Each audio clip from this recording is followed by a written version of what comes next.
going to start very positive. Taoiseach, I think from memory you became a minister around early 2011, and at that stage things probably weren't looking as bright, and I'm understating it. We were at 14 to 15% unemployment. Probably just about every economic stat was pointing in the wrong direction. Would you have believed then that you would be presiding as Taoiseach over an economy that is at ostensibly full employment, the highest number of people who've ever been employed, and can we sustain that? Would I have believed it? Yes. I'm an optimist by nature. You couldn't possibly do my job if you weren't. So in 2011, we set the country on a pathway to restoring its sovereignty, making our own decisions. I remember those first few years in government, we essentially had the overlords in town, the Troika and the ECB and the IMF, correcting our homework. So we set the country on a path to restoring our sovereignty, and that meant getting the public finances in order, making sure the country was competitive, and then jobs growth obviously followed on from that.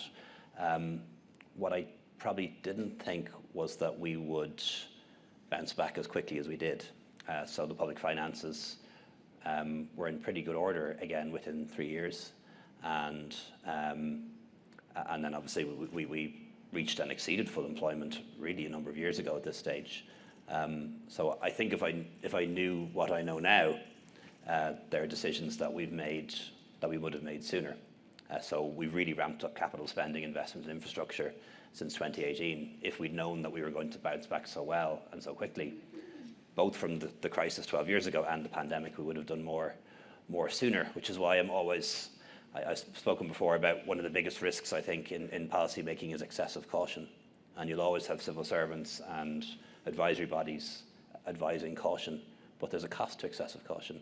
And among the things that would have been done in those early years, and they had to be done, was the slashing of budgets for things like housing and transport.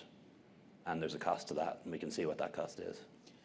And I certainly want to come on to some of those challenges and those infrastructural issues, but maybe just before we get into those, Ireland, its economic growth has been characterised by boom-bust cycles. Yeah. That has been the nature of what has happened. We're now at a period, I suppose, of 10 years plus of strong economic growth. The projections, no matter whose you look at, either in Ireland or internationally, are positive for Ireland for this year, for next year, and so on. Have we put to bed boom-bust cycles at this point? I think a small open economy will always be more vulnerable. If you think about, a bunch of trees in a garden, if the wind is blowing hard, it's the small tree that's going to move more and be more affected than the big oak tree. So, I think it's always going to be the case that when the world economy is growing, we might grow faster, and when the world economy is in trouble, we might go down faster. That's just the nature of our size, our geography, and our openness to the world. So what we have to do is build resilience. It is one of the reasons why we're not going to spend all of the budget surplus. Some of it's going to go into debt reduction, which, as you know, gives you the capacity to borrow in the future at a better rate. It's just common sense. So some of it's going into debt reduction. We have a high debt per capita, not per GDP, but we do per capita. And then we're setting up two funds. One is a future pension fund, because we want to make sure that we can afford higher pension costs in 10 or 20 years' time without having to eat into budgets for education and services and health. And then also, which I think is crucial, is the new Future Ireland Fund, which is for infrastructure. What we've done historically in Ireland is when we get into economic trouble, it's the capital budgets that get cut most fastest, because that's understandable. It's much easier to delay a new road or delay a metro or delay a school building than to cut people's pay, welfare, and increase their taxes. So the whole idea of this fund is that it'll be counter-cyclical, and if and when we do have the next downturn or the next time the public finances go into significant deficit, that we will then be able to draw on that fund to bolster capital spending, or at least maintain capital spending at the same levels. The big challenge for whoever is in government at that time, and I don't know when that's going to be, but at some point there will be another recession and the public finances will be in the red. The challenge for the people at that time will be to not raid those funds for other things, and that's going to be the test whenever it comes. Do you expect to be in government at that time? I don't know, Martin. I'm not going to give you a nonsense answer, because I don't know when the next major economic crisis is going to come, or when the next downturn will happen. I do hope, if it isn't me, it's people who think like me, who were there at the time. I would fear the decisions that others might make if they were genuinely faced with dealing with a crisis, given their history. I mean, given that we'll come back to that. Given that you've Our record rather than history. Given that you've touched on the budget, let's get to that for a moment, and we'll come back to some of the infrastructure challenges. Okay, so the government has a very difficult, I suppose, circle to square at the moment, because on the one hand, as you've said, I think all the advice is to save for the rainy day. On the other hand, you have infrastructural priorities, which government desperately needs to spend on, whether it's housing, whether it's energy, whether it's water, roads, and the list is endless. And we have a fiscal advisory council, which is, I think, saying to you that you're going too far, you run the risk of doing what you've mentioned, which is a pro-cyclical approach. How do you reconcile government's approach versus, I suppose, the critique that the Fiscal Advisory Council has provided? Yeah, well, look, first of all, I respect the Irish Fiscal Advisory Council. I was a member of the government in 2012 that set it up, and we set it up for a particular reason. It is a watchdog, and it's a watchdog that is barking. A watchdog that doesn't bark wouldn't be much good to you, so I'd be disappointed if they weren't at least issuing warnings from time to time. I agree with one aspect of their advice, which is that we shouldn't spend the surplus, that we should use some of it to pay down the debt and invest in those funds for the future. So that is the fundamental advice that they're offering, which I agree with. I disagree with them on two counts. They're saying that the government is being pro-cyclical and not counter-cyclical. I don't think taking 10 billion euros out of the economy this year and next year is pro-cyclical. It is counter-cyclical. They argue it's counter-cyclical by doing this adjustment thing, which says the surplus isn't really a surplus. But it is a real surplus. Like, we have the money, and we have to decide what to do with it. And we have decided, which is to think about the future. And then the other area that they said we should stick to is the 5% spending rule. And I was there the day we invented the spending rule. It's not an EU rule. We're going to apply and stick to all the EU rules. Remember the fiscal treaty you all voted for? None of those rules are going to be broken. The 5% rule was one that was agreed on by me and Pascal Donoghue, and Michael McGrath and Michael Martin and Eamon Ryan and others. And it wasn't just a figure we made up.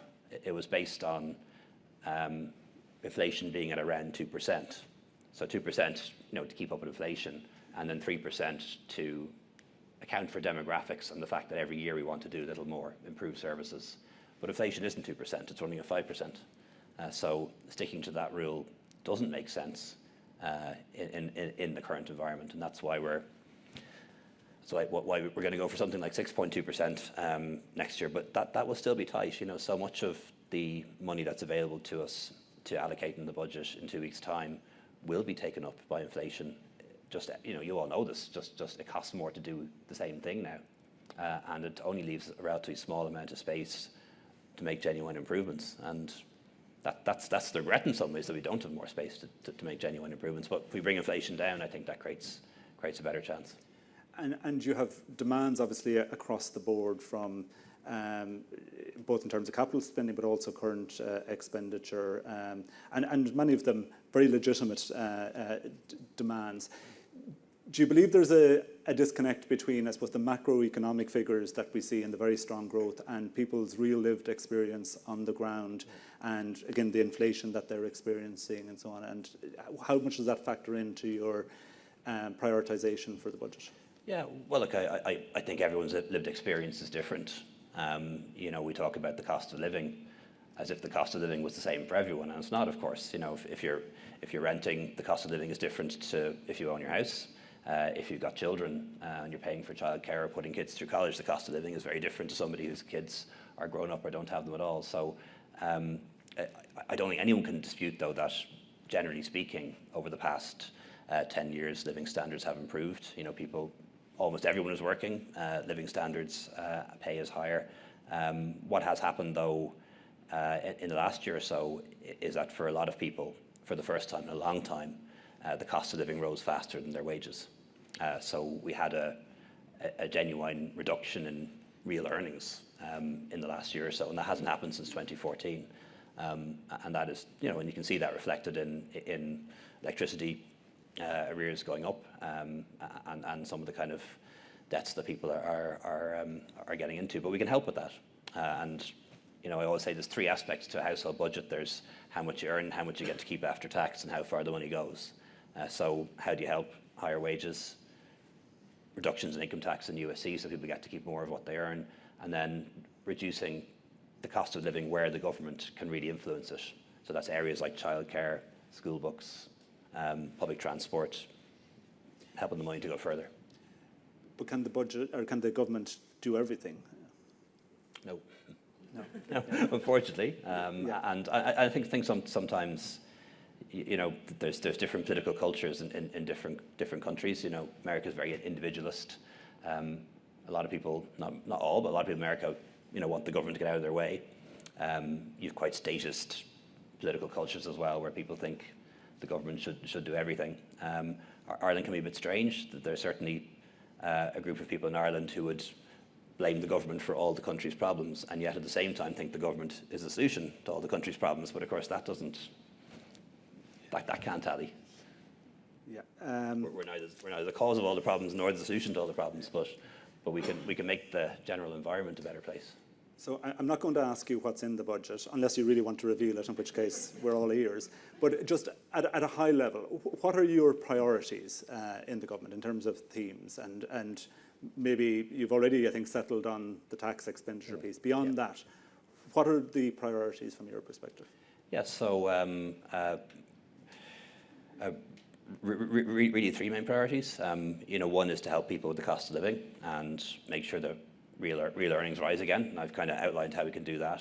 The second is that I definitely feel that we need a package for small business in particular, some help for small business and business in general in the budget, because there are a lot of costs coming at business at the moment. You know, whether it's higher wages, whether it's increased cost of regulation, auto enrollment is coming down the line. So, you know, a lot of cost pressures, particularly affecting small businesses and people who've low margins and a lot of employment. And then the third area is that focus on child poverty and well-being, something that I've made a priority of for this government. And I think we all understand why it's good for people, for families and society in the round if child poverty is eliminated. And we're just definitely going to have a strong theme on that in the budget. Okay. Coming back to the infrastructure piece, I mean, housing, probably the number one issue, I suspect, from an infrastructure perspective. When do you believe, and this may be obviously outside the time of the current government, when do you believe we can realistically expect supply to start to meet demand? I think supply is probably at the point where it's meeting demand. The problem is we have a deficit. So, you know, depending on whose estimates you use, given our demographics and our population growth, we should be building about 35,000 homes a year. That's enough room for 70, 80, 90,000 people, you know, so that is kind of matching or exceeding population growth. And in the round, while there are plenty of people living in overcrowded accommodation, in the round, Irish accommodation isn't overcrowded, at least that's what statistics say. The problem is the deficit. So we had a period really from 2010 to 2017 maybe, in the aftermath of the financial crash, where the government had no money to invest in social housing, the banks were bust, and the construction industry had been hollowed out. So there was about a 7-year period where we should have been building about 30,000 houses and we couldn't. And that creates a deficit of maybe 200,000 to 250,000 homes.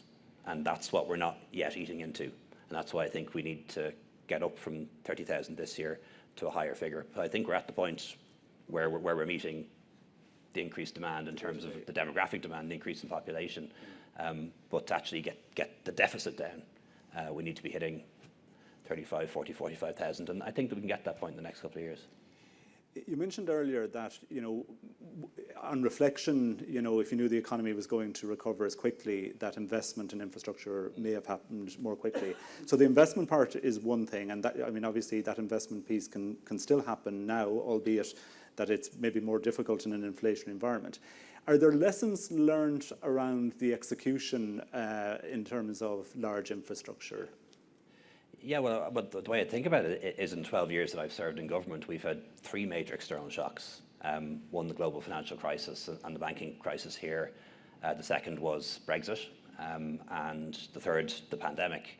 And in all 3 occasions, we bounced back much more quickly and much more strongly than we thought would be the case, than anyone thought would be the case. So that's kind of got me to the space where I think we need to be less cautious about the decisions we make for the future and more ambitious. Of course, the time will come when that doesn't happen, by the way, but that will come when it comes, and we won't bounce back as quickly as we hoped, and that's why we need to build resilience.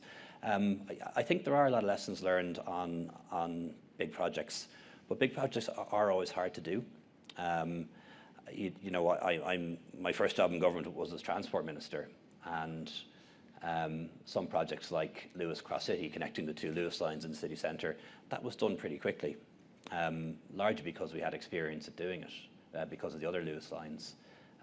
But new projects like a massive new hospital didn't quite have the experience of doing it, nor did the people who were building it, as it turned out. Not a project of that scale anyway. And then there are some projects that I now have the pleasure to open that I actually signed off on as transport minister, and that's actually a bit frustrating. So, projects like the Raccoon Ballyvourney bypass, Westport Castlebar, some projects, the bridge at Ballina, Killaloe, just getting into minutiae now, but it is a little bit frustrating that it actually is that long ago that projects that I signed off on in government are now being commissioned. And I'm never fully sure why they do take so long. The planning process is definitely part of it, and we'll have the new planning and development bill next week. We're appointing extra judges, particularly judges with a specialisation in planning and environment, and resourcing the planning departments in the councils. And I hope that'll work, because I think one of the big problems around planning permissions and consents isn't just how long it takes, it's also it's the unpredictability of it all. And who are people in business, you're trying to plan, you're doing your 3-year, 5-year financial plan, and if getting permission or getting consent is such an uncertainty, it makes it very difficult. I'm going to ask you 2 final questions. There'll be quick questions, and then if we have time, I'll go to the audience. I'm getting lots of hand signals here. Maybe the first is on entrepreneurship. You and I met with some technology leaders in New York last week, and some great examples of Irish people who work in large technology companies or who've started their own technology companies. Are we doing enough for entrepreneurship here in Ireland? I think we're doing a lot, and I'm overwhelmed by the number of entrepreneurs that I meet all the time and how successful they are, and I think we are doing a lot through the various different programs we have.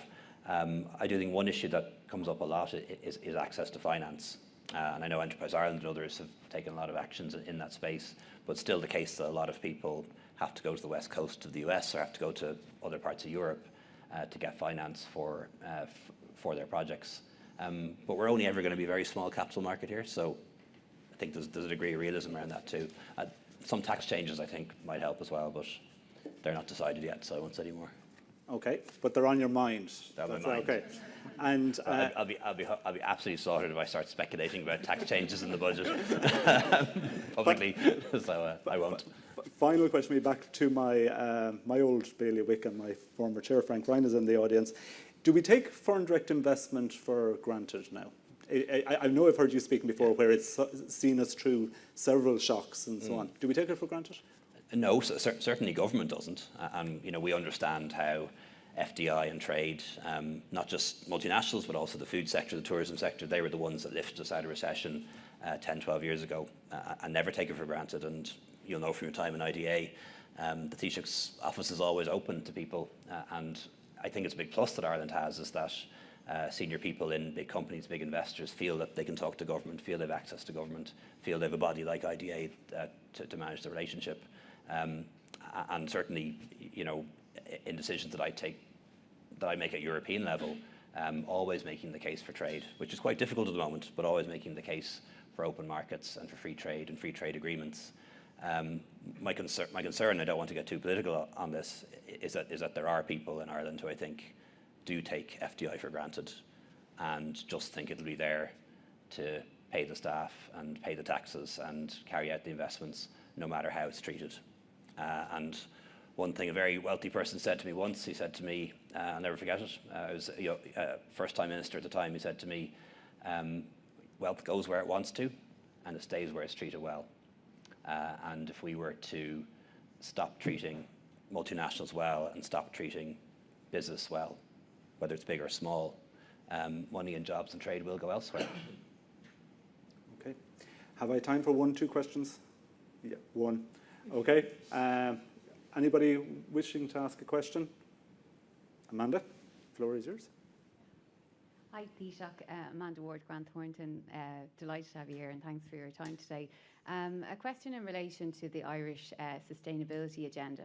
So we have very serious net zero target ambitions. We also have very serious ambitions to grow the Irish economy. How do you think both those work alongside each other? Do you think we have to sacrifice one to achieve the other, or do you think they can work together simultaneously? I think they can work together. So, you know, if you think about where the emissions, their energy, their transport, buildings, agriculture and industry. I've been really excited meeting some of the big multinationals, for example, and the big companies to see what their sustainability plans are. Like they really get it. I think they understand that their customers and governments are going to demand sustainability and have really, really exciting plans, you know, from net zero breweries to you name it. Like the fact that it is possible is great to see. On electricity, it's a big opportunity. I'm really confident we will be 80% renewable by 2030, which isn't that far away. And I don't need to explain to anyone here in the audience the opportunities that arise from moving our economy from one that's fueled by imported gas, coal and petrol to one that is largely fueled by our own energy sources, which then can create new industries, whether it's green fertilizer or sustainable aviation fuels or green hydrogen, and we have the plans in place to do that. Transport, again, it's electrification. I was in Ballymena a few weeks ago visiting Wrightbus, where they're making the electric and hydrogen buses for the world, and great to see that happening on our island. So I think there actually are enormous opportunities economically from embracing climate action. But of course, with any transition, any change, it's not going to be easy for everyone, but I think it can be better for the economy in the round, and of course better for our planet. Taoiseach, we have to call it a day there, I'm afraid. Thank you so much again for taking the time to be with us today in Grant Thornton, and thank you for sharing those perspectives with us.